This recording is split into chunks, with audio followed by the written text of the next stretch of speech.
IMC's first session that we are going to have a panel discussion on gadgets that shape the future, insights and innovations. So we have 6 panelists over here. We have Abhishek Gupta, who is from KPMG, partner in KPMG, who will be moderating this session. So I want to welcome Mr. Abhishek.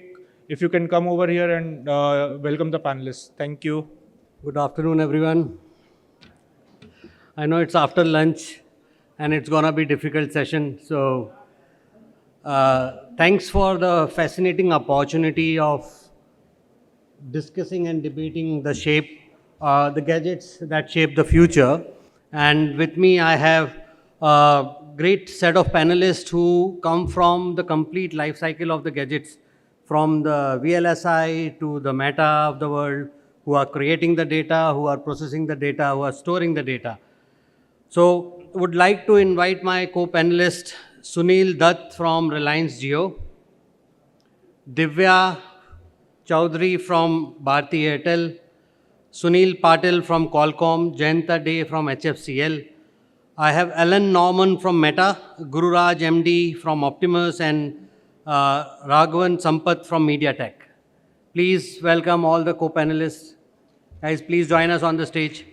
Welcome everyone. And before I start our question answers or start extracting information from my panelists for my audience, I will make sure that all of you take at least 3 to 5 takeaways from this room when you exit today. So I'm on your side, and I will make sure that all our panelists are being honest in their communication and also sharing the knowledge which we all deserve. Today, if you look at the lines of science fiction and reality is blurring so much. Yesterday, Mechatronics or Mechazilla captured a 32-story building in midair. The only thing which I could see nearest to that was in Marvel movie, where Avengers were doing that. I should say miracle. Since then, I have been thinking for this panel where today my fridge texts me that milk is getting over. I get a message from my smart ring that your steps were less today. My vacuum cleaners text me that I have vacuumed the house, and my AC in the car texts me if you're coming to the car, you have unlocked the car, should I switch on the AC, right? All these gadgets are changing our day-to-day life in a big way. My watch today reminds me to breathe, so much so that it also tells me after every 5 to 10 minutes to stand up. And I feel, my wife at many times feels envy with my smartwatch. So tomorrow, if you look at the invention or the innovation which we are going through, we are talking about 3 nanometer semiconductor, right? Which is just few atoms separation in a radio transistor, right? And before I come to my panelists on that topic, I just wanted to quickly set an outline where we see these gadgets creating data. We are taking pictures more than ever. Gutenberg, I think, invented printing presses 1430 in Germany, and that was the hockey curve in the data. The second hockey curve which we see here is generative AI. So generation of data, processing of data, which is microprocessors, where we have experts in the panel, storing the data, which is again microprocessor, and transmitting the data. We have Airtel and Jio in our panel today.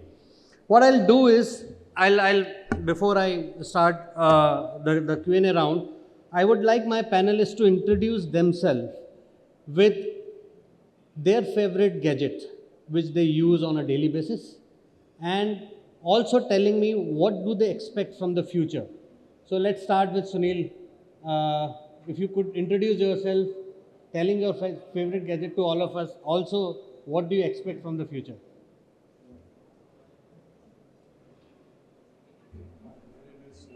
And I work with Jio. I've been with Jio for the last 10 years, and prior to that, have been in the industry since 2002 and related industries before that. Uh, I've seen some very exciting journey for the last more than 20 years now, almost 2.5 decades. And uh,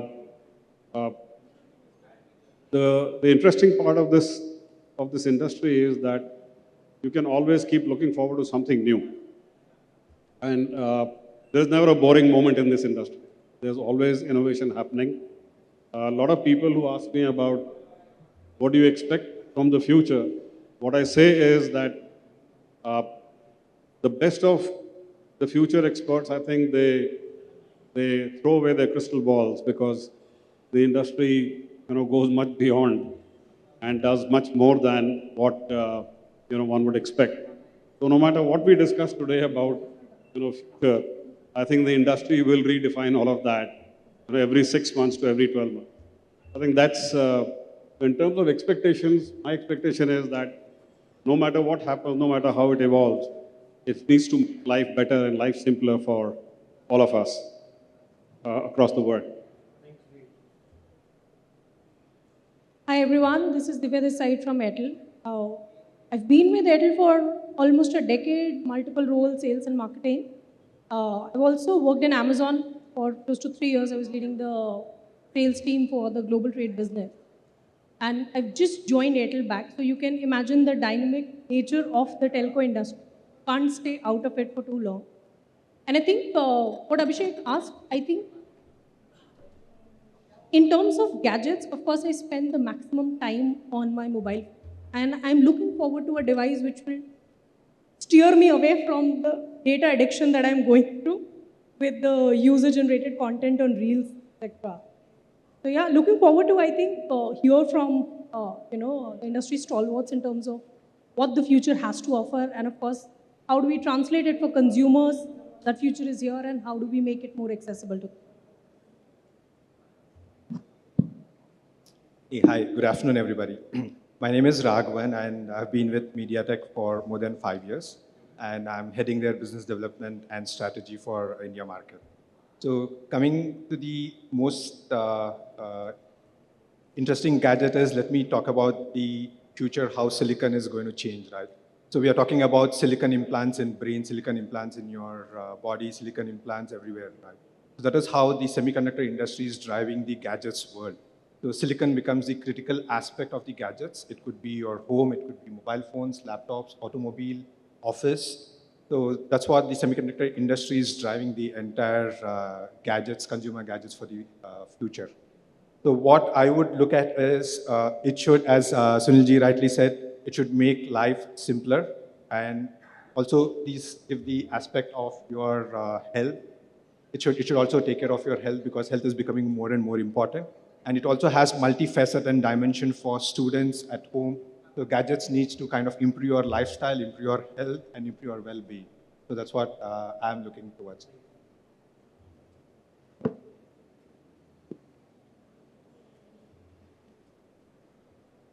Is this on?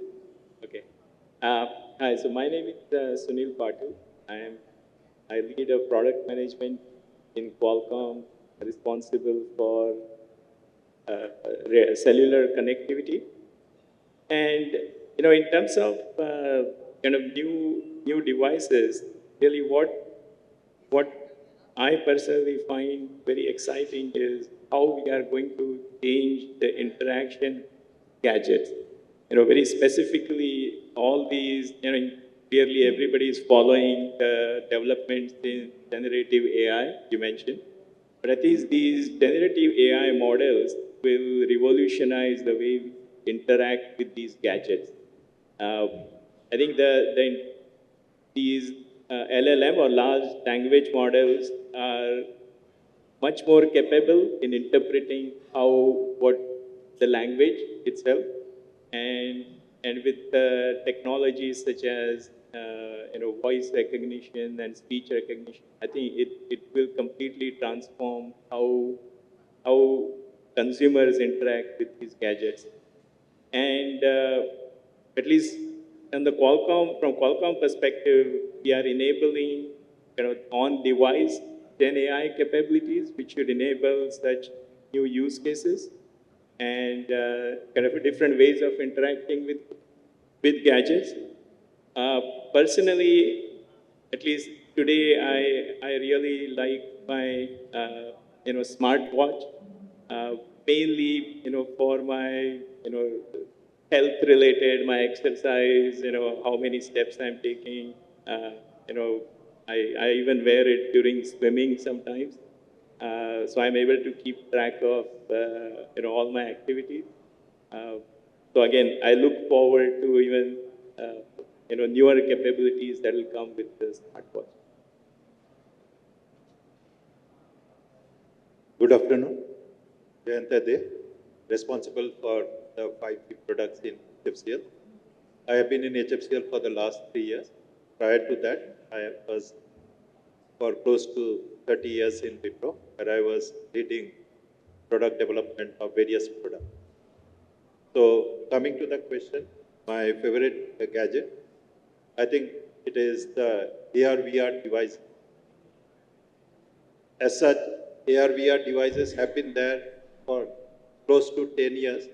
Uh, but I think what has happened, the integration of AI, particularly Gen AI to AR/VR, will deliver a totally different experience, right? Experience which is very immersive. I think we will reach a time where instead of typing on a smartphone, it will be all gesture based, right? And then AR/VR devices will bring in lot of experiences, whether it is for content creation, whether it is for real-time translation, right? So I think, but current most of the AR/VR devices are in prototype phase. Technology is evolving very fast. It is a lot of technology packed into AR/VR devices, which is not visible to us. What you see is wearing a smart glass, but there is lot of technology, lot of compute, lot of sensors, cameras inside that. So I hope that we very soon find the right balance so that, for example, I'm able to wear a smart glass all throughout the day, like I'm wearing a glass today, right? And I'm sure the way technology is evolving, we will reach that.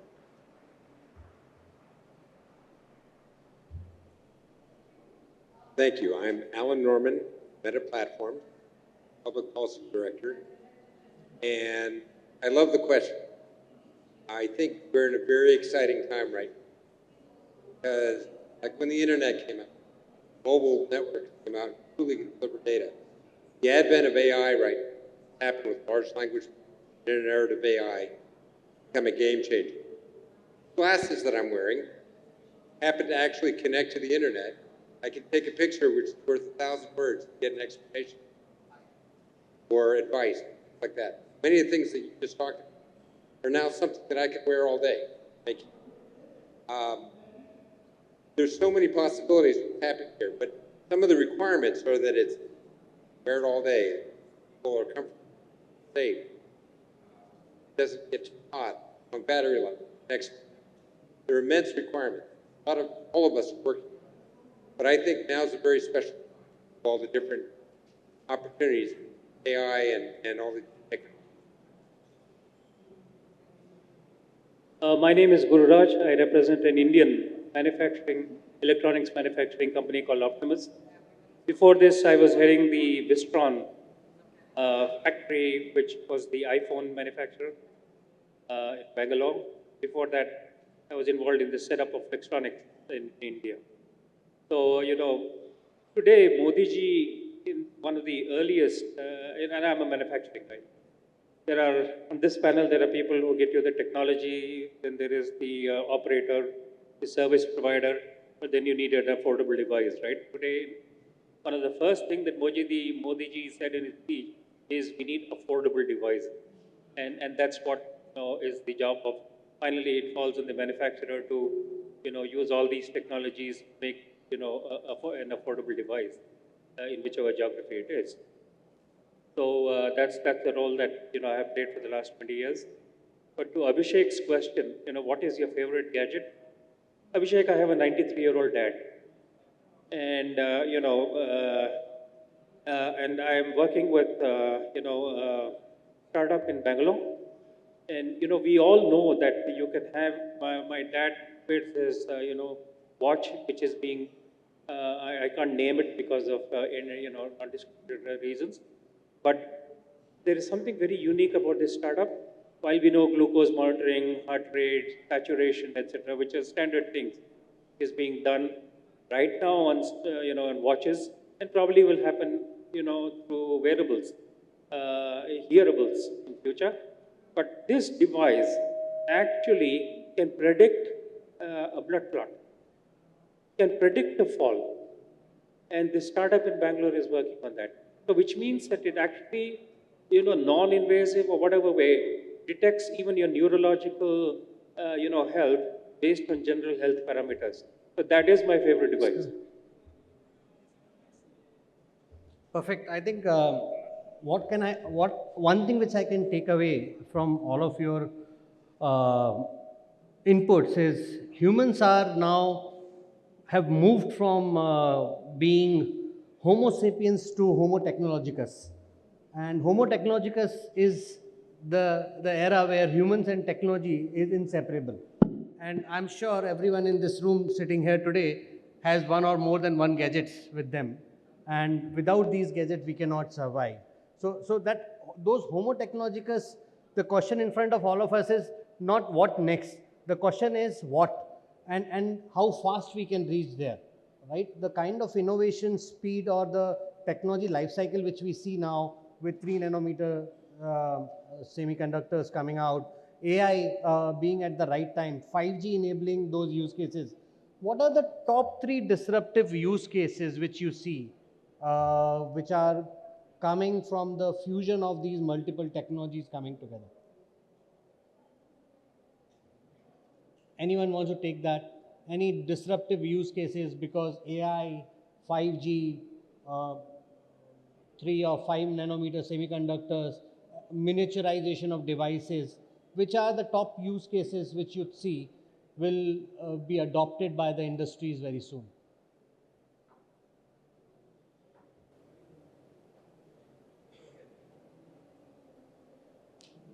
So, I think one technology which is definitely going to change the world is Gen AI. And although we see a lot being talked about the marvels of Gen AI, I think we are at a very early phase of what is possible with Gen AI. Now, coming to your specific question about some specific disruptive use cases, I think what is we are very soon going to move to a API economy where everything will be delivered as a service, right? Because you have all these large language models being hosted on the public clouds. They provide you the APIs.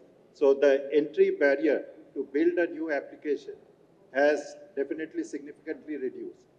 So what we will see is a lot of AI assistants, digital assistants being created for various aspects of our life, whether it is an office assistant for improving our office productivity, whether it is a grocery assistant, a nurse assistant, right?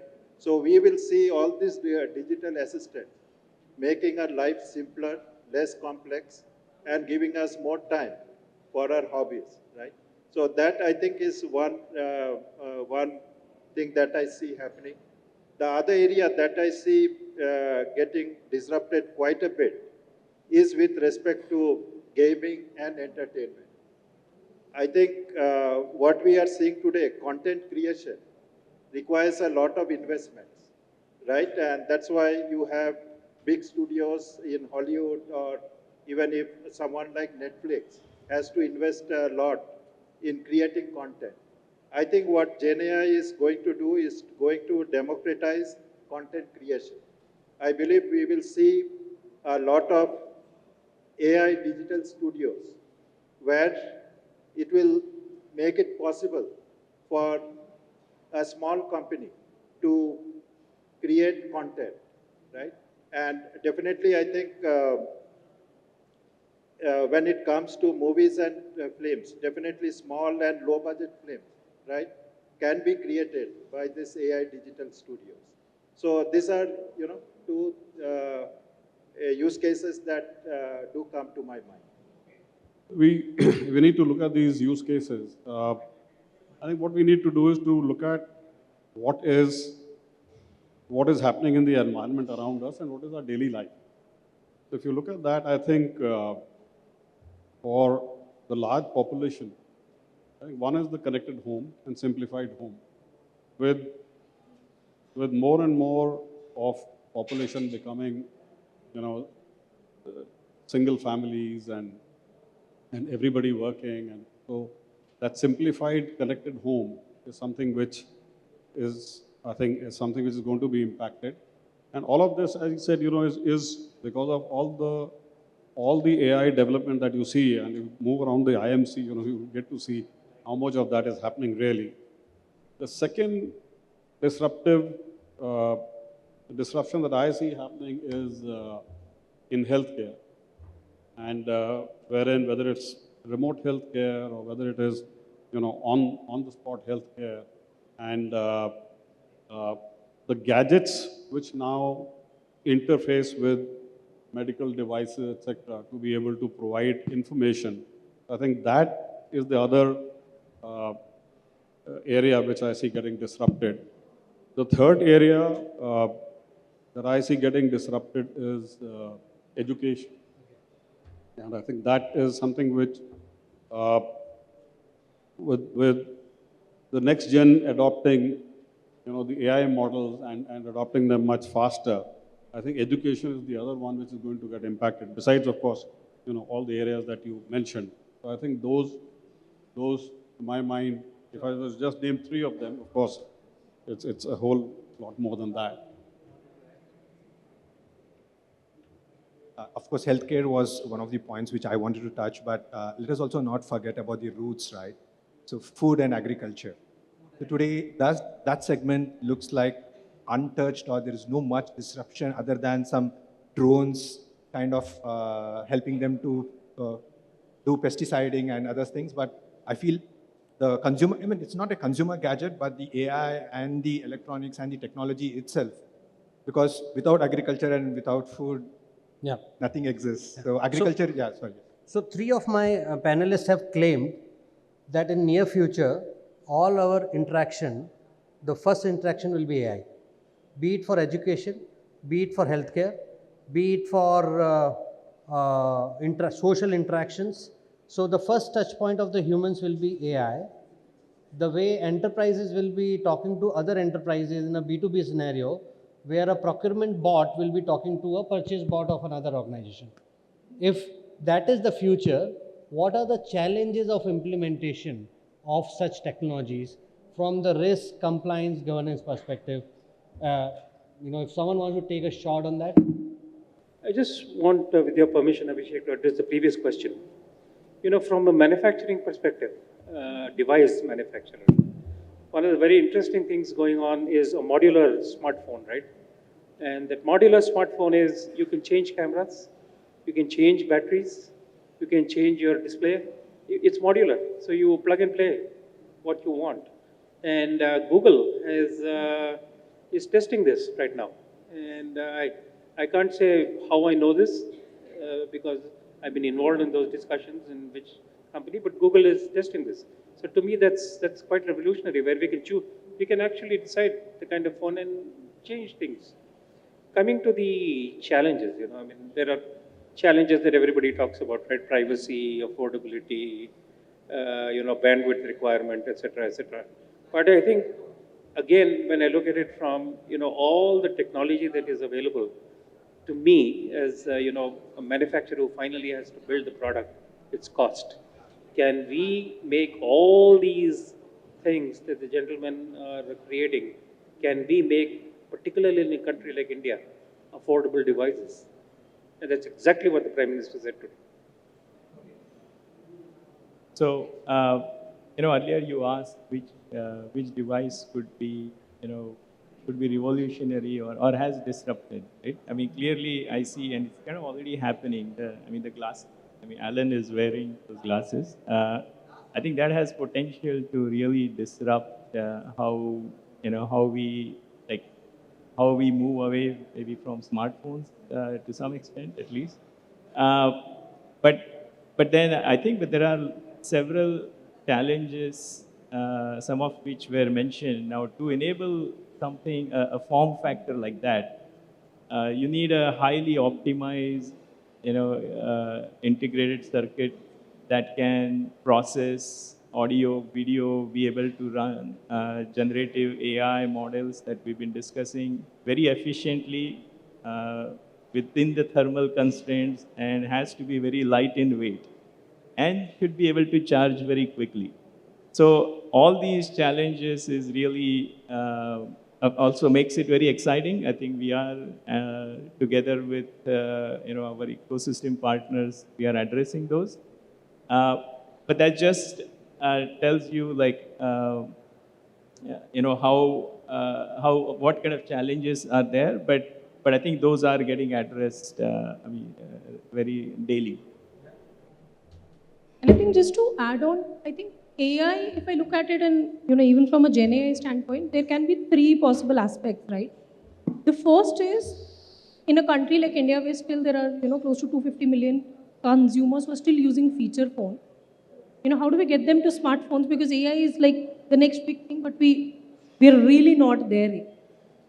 The second is, there are specific cohorts like, students who really want to stay ahead of the curve and they really want to leverage AI to stay ahead of that curve. But on the other side, we have mid-level workers and we speak to a lot of consumers. They are really skeptical that will AI really take my job away? So I think to address it, I think two critical parts. First, we need to enable access to it. While the top of the pyramid still has access to AI, Gen AI, even if you look at smartphone launches, the Gen AI, they're in the flagship city. But it's not there in the entry-level city. I think that's going to come in few years from now. But enabling access is the first thing. And the second is, how do we ensure that AI speaks the language that the end consumer wants to hear? It will serve a different purpose for each. I think those are the things that we should address. So if I summarize my panelists, I'm in love with gadgets as long as I don't forget my password, right? Or I don't forget my charger home. Alan, you are creating lots of content globally, or you are being responsible for creating lots of content globally. Any Bharat use cases coming or any India use cases coming from the stable of the largest content creator? So, yes. A big surprise for us when we first started developing these glasses, the focus is on developing an immersive experience. So imagine taking what you can see on that headset and putting it onto the glasses. But as AI came along, all of a sudden we realized that these could be used as a way to just interact in a much more natural, friendly way with the back end, the cloud, and ask questions in the chat interface. And so what's happened is the technology barriers for making that possible, where now you have 1,000 words with just one click, has become much easier.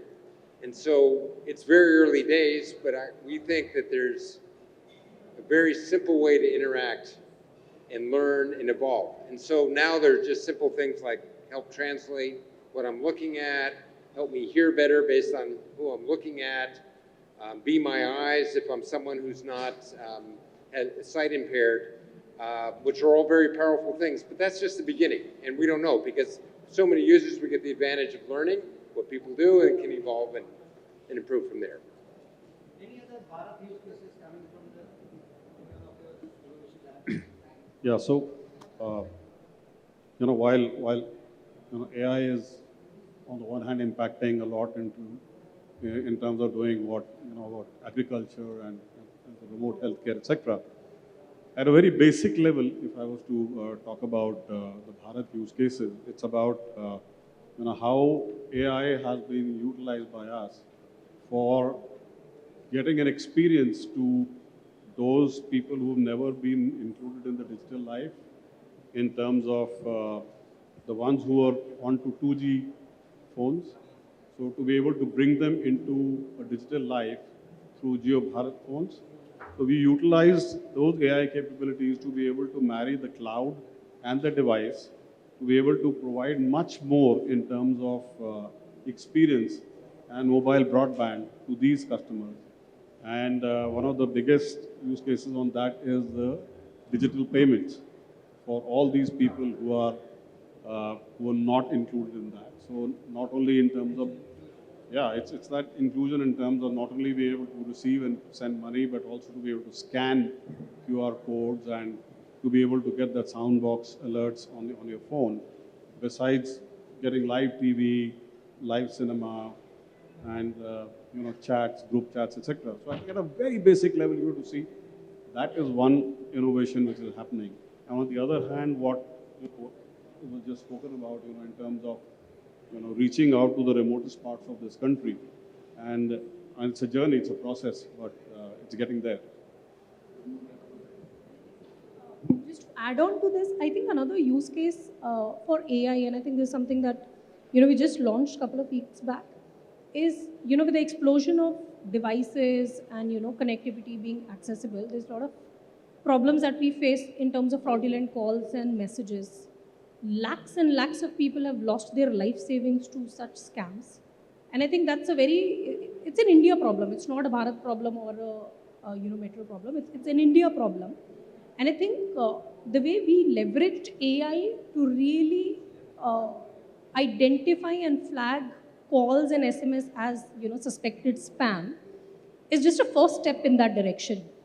There can be uses from a consumer standpoint. Even enterprises are facing a lot of challenges wherein imposters are there trying to impersonate them and reaching out to consumers on their behalf. So I think it is just one step in that direction, but I think it's a definite problem that can be solved and has been solved by AI, wherein customers can feel secure while using their phones without any inhibition. Okay, I think so. We touched upon most of the verticals where disruption is happening, but we missed out on automotive sector, right? So today, automobile is becoming a consumer gadget. If you look at either motorcycle or a passenger vehicle, the amount of electronics getting into the automotive is immense. So with electronics getting into it, you have started seeing AI as well. So one use case, what we are doing with permission of Jio is we launched along with Jio a two-wheeler motorcycle connected digital cluster. So with this, you are going to give the vehicles predictive maintenance and also battery maintenance and the electric vehicle motor state of health and state of charge. And they also collect all this data on the cloud, and it also helps the insurance companies to plan your insurance or charge you based on your usage and how you drive, and also gives the advantages for the OEMs in terms of the ordering the spare parts. So I'm talking about the end-to-end AI impact on the automotive industry, to the consumer, to the OEM, to the service provider. Last but not least, the silicon company trying to enable all this together. This is the India Bharat use case, by the way. So Mustafa Sulaiman, who is the founder of DeepMind, the AI which defeated human in chess, and Go. And Go has number of permutation and combination which are equivalent to the number of atoms in the known universe. When he was training his AI on Go in I think 2015 or 2016, and Go played against Lee Sedol, who used to be the world champion those days. And first game AI won, second game AI made a blunderous mistake on 37th move, and everyone in the commentary, they said, or the expert, they said, this is where AI will fail. They don't understand how sharp humans are. This is a stupid move.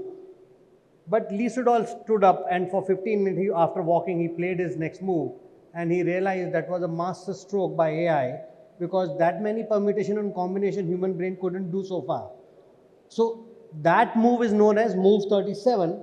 Is there a move 37 coming from any one of your industries or any of the use cases which you guys are doing, which will bring the hockey curve to that industry? Alan, you are smiling. I could sense some use cases coming to your mind. No, I'm smiling. I think it's too early to know. But I do know that this is one of those moments in history where there's so much change that something will come. But to say what it is would be foolish. Right? Yeah, emerging technologies are expansionist in nature. Technology is like idea. once they are out, they expand. You cannot control.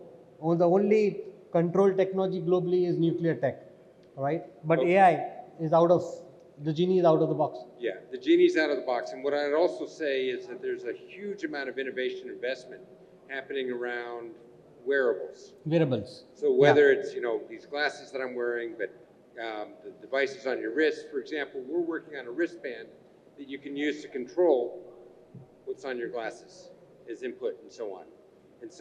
And all sorts of different interfaces and innovations.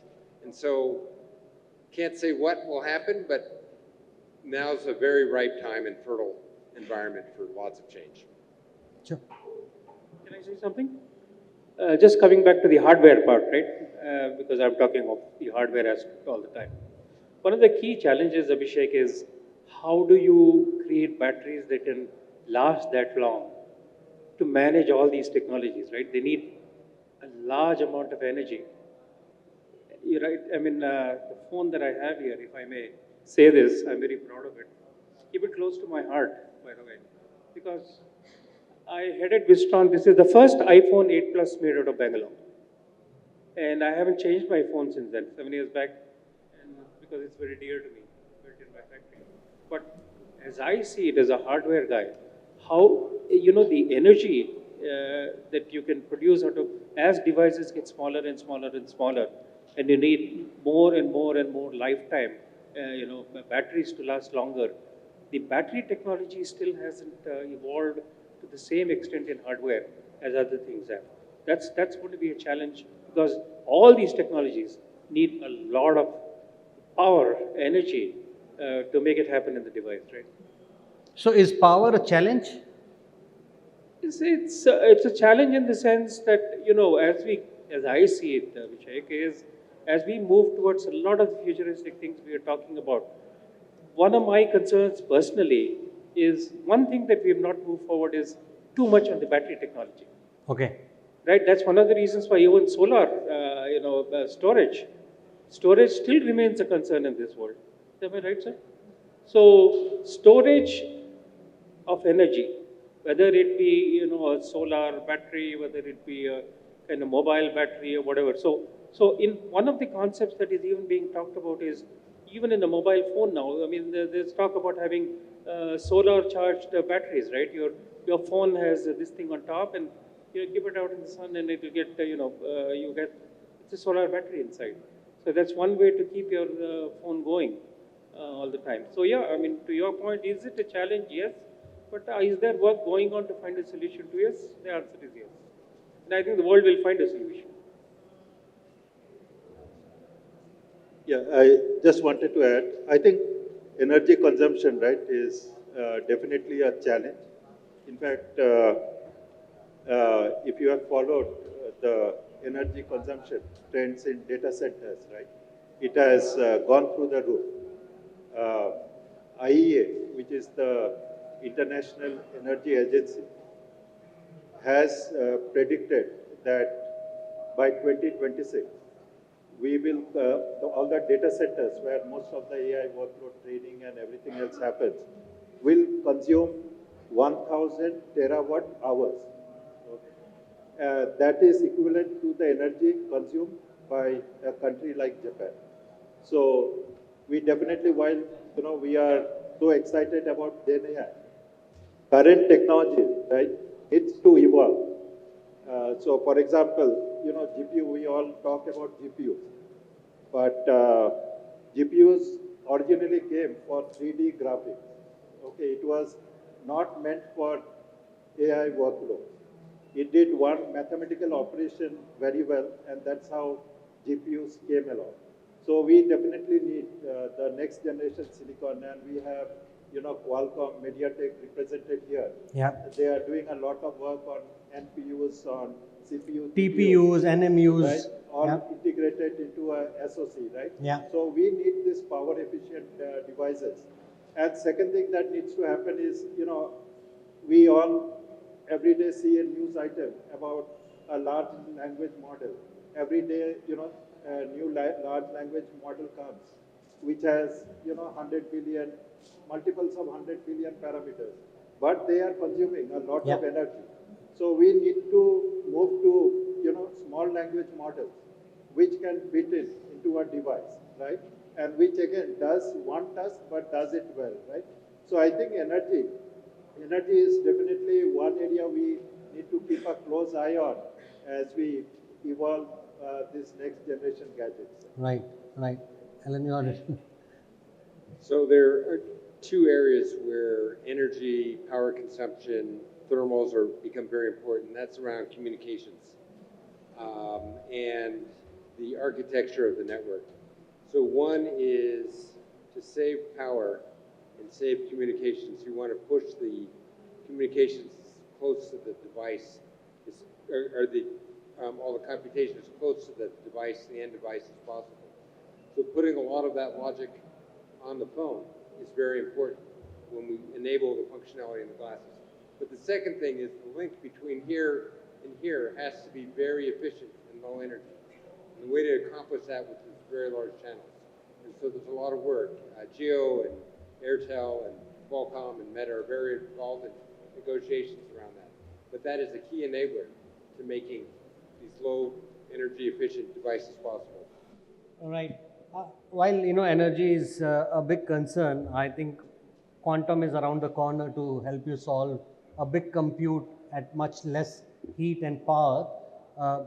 And I won't go into that dimension because it's a whole together different discussion.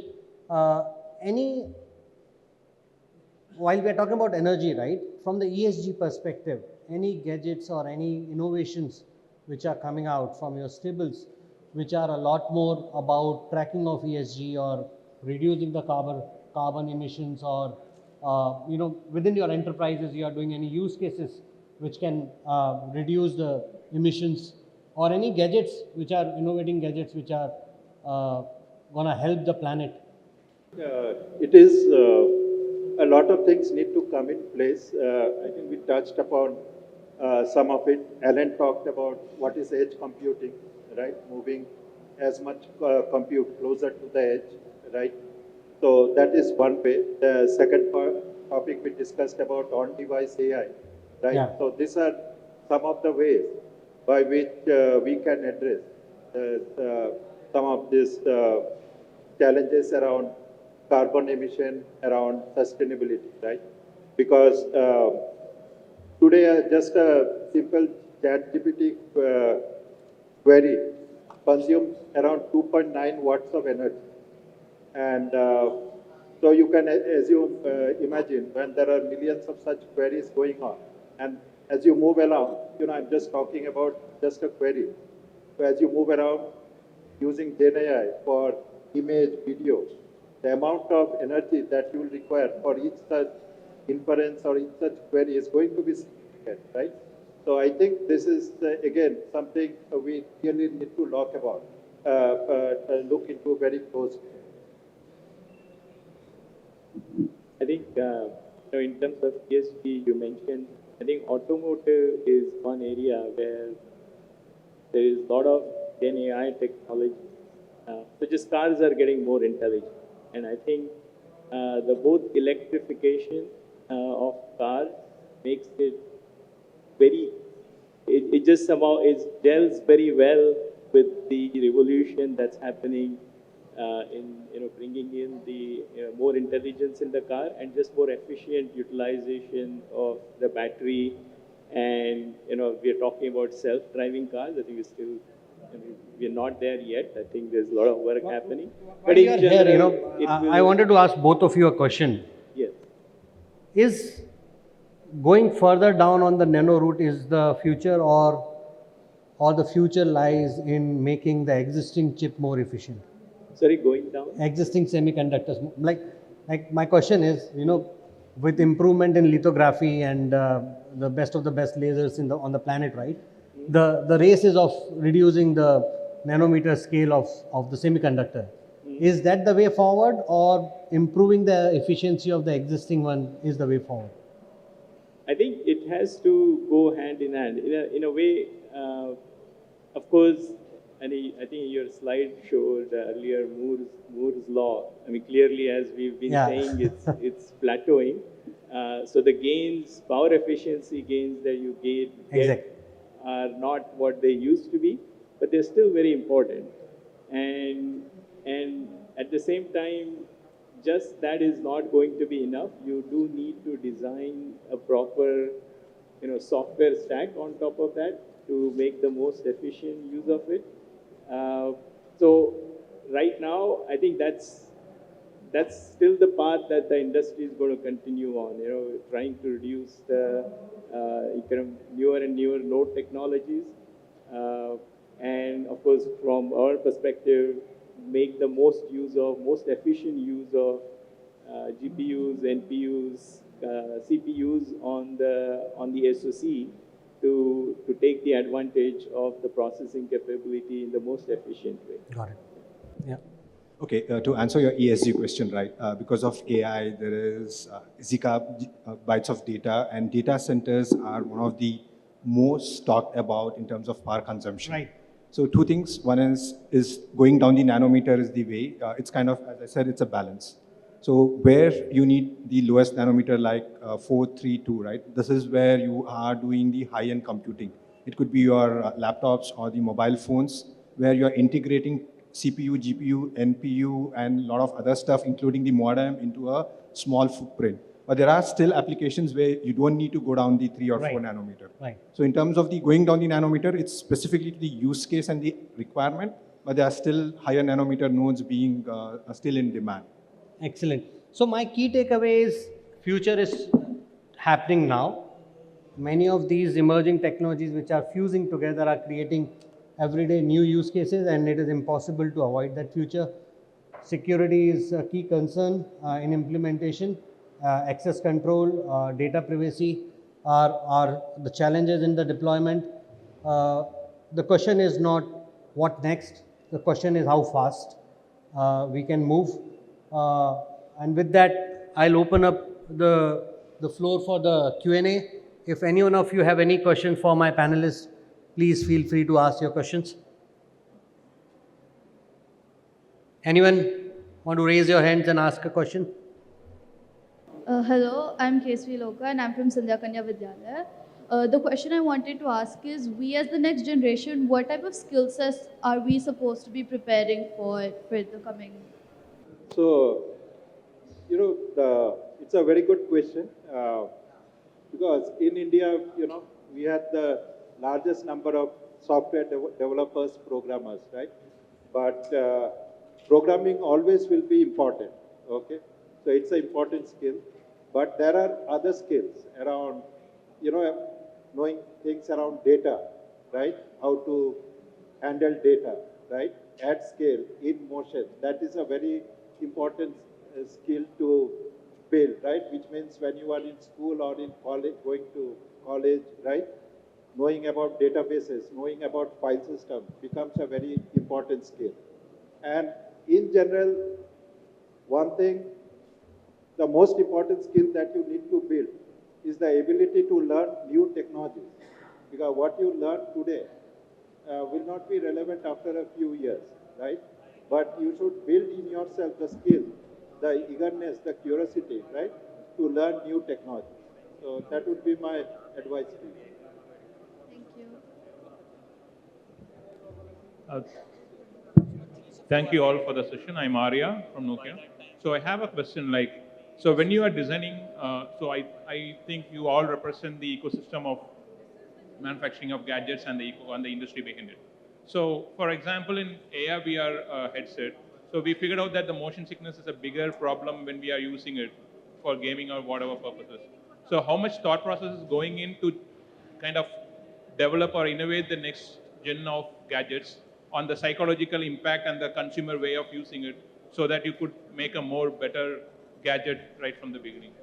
So your question is, when the AR, VR are being developed in the foundries or in the labs, how much investment is going towards the human psychology related investment? Is that the question? So the application developers, the hardware, the software behind it. So I think lately we figured out that the motion sickness and everything is kind of a hindrance to the adoption of AR and VR to a larger extent. So mobile was the first time a gadget have Let's taken? come to the question. Yeah. So the question is, how much of a thought process is given during the design of the gadget on these aspects? Oh, okay. Sure. Hi. So I'm from Meta. We spend a lot of time on exactly that topic. The motion to photon requirement to avoid motion sickness is 10 milliseconds. So that's one of the design requirements in all the products that we have to meet that, and build that into the How much operating time? system in all the design elements. So for example, if we were to do it right now in our headset, everything is designed to make sure we stay within that requirement. As we move to our glasses, the link between the phone and the glasses has to live within that kind of latency requirement. So it's not that we get it right all the time, but we understand that that's an essential aspect. And people are working to improve that. Within the challenges of doing things in an affordable way that is priced in a way that consumers will buy it and so on. So it's a big challenge, but understand. And this is coming from the Quest 3 and the Ray-Ban Meta company. So, yeah. The panelists asked ask a question. Anyway, Hey. sir, I have a question. As you see it, in the devices that we will build in the future, which is, so much that we talked about, how much of it do you think is based on healthcare? How much is based on, the other aspects of, the applications or, target markets? Thank you for the question. I think healthcare is very much one of the early drivers of adoption. For example, with the Ray-Ban, with the Quest headset, one of the big applications is education in medical anatomy. And instead of having to use a cadaver, now you can take classes and actually experience what the human body looks like in a very immersive way without having to actually have a cadaver. For wearables, whether it's Apple Watch or a lot of the other devices, health, understanding your all sorts of biometrics, the very first driver. But I don't think that's where it stops. That's one of the. One more last question from the audience. Anyone wants to ask last question to the panel? All right. In that case, thanks everyone for joining us for the session today, and thanks to all my panelists. It was really insightful to interact with all of you and engage with you, and would like to continue this discussion further, because this is just the beginning where we stand today, and let's continue our discussions. So here is a memento for you, Sunil. Thanks a lot for joining us.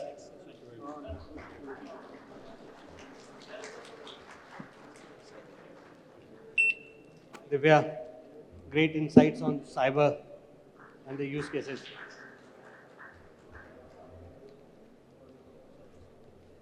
Let's keep miniaturizing it. Thanks, Sunil. Great insights.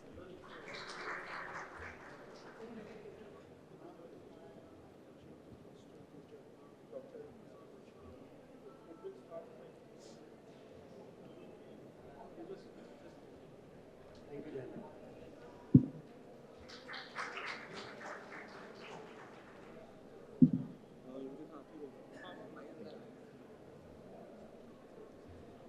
Thanks, Alan. Thank you. You can take the selfie.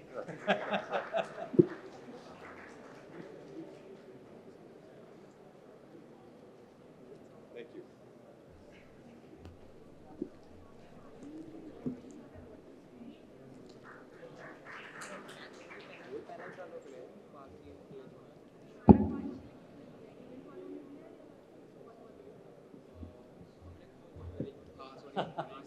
Thank you.